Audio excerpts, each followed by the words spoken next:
இந்த மே மாதம் 1ஆம் தேதி கர்த்தர் நமக்கு கொடுத்திருக்கிற ஆசீர்வாதமான வார்த்தை சங்கீதம் 37:4.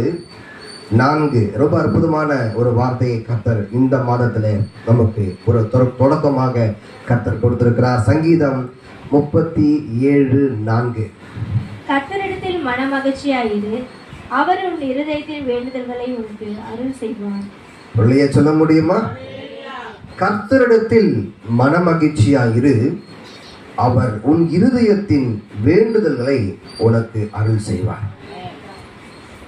கர்த்தரிடத்தில் மனமகிழ்ச்சியாயிரு. நீங்க நிறைய பேருக்குள்ள ஒரு கேள்வி எழும்புது, அப்போ ஆண்டவர்கிட்ட மட்டும் மனமகிழ்ச்சியா சந்தோஷமா இருந்துட்டு மற்றவங்கிட்ட கோபமா இருந்தா பரவாயில்லையா அப்படின்ற ஒரு கேள்வி மனதுக்குள்ள எழும்புகிறது. கவனியுங்கள், கர்த்தரிடத்தில் மனமகிழ்ச்சியா என்று சொன்னால் யாவரோடும் சமாதானமாக இருந்தால்தான் நீங்கள் கர்த்தரிடத்தில் மனமகிழ்ச்சியாக இருக்க முடியும். அல்லேலூயா. நான் ஆண்டவர்கிட்ட மட்டும் சமாதானமாக இருந்தால் போதும், எனக்கு யாருக்கிட்டையும் எனக்கு சமாதானம் வேண்டாம், யார் உறவும் எனக்கு வேண்டாம், எனக்கு ஆண்டவர் மட்டும் போதும் அப்படின்னு சொல்லி நீங்கள் இருந்தீங்கன்னா உண்மையிலே கர்த்தர் ஒருபோதும் உங்களுக்கு சமாதானத்தை கொடுக்கவே மாட்டார். அல்லேலூயா.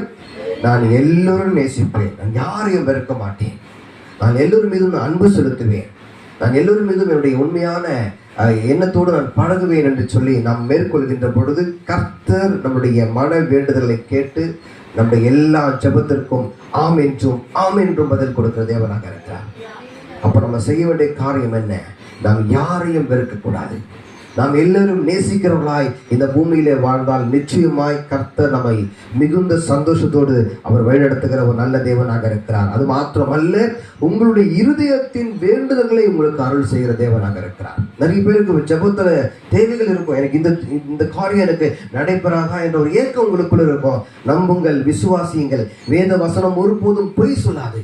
நீங்கள் இந்த வேத வசனத்துக்கு கீழ்ப்படிந்து நீங்கள் நடப்பீர்கள் என்று சொன்னால் உங்களுடைய மன வேண்டுதலை கர்த்தர் நிறைவேற்றுகிற ஒரு தேவனாக இருக்கிறார். அதனால கர்த்தரை நம்புங்க, கர்த்தரையே நம்புங்க, ஆண்டவரை ஆசீர்வதிப்பார். ஆமென்.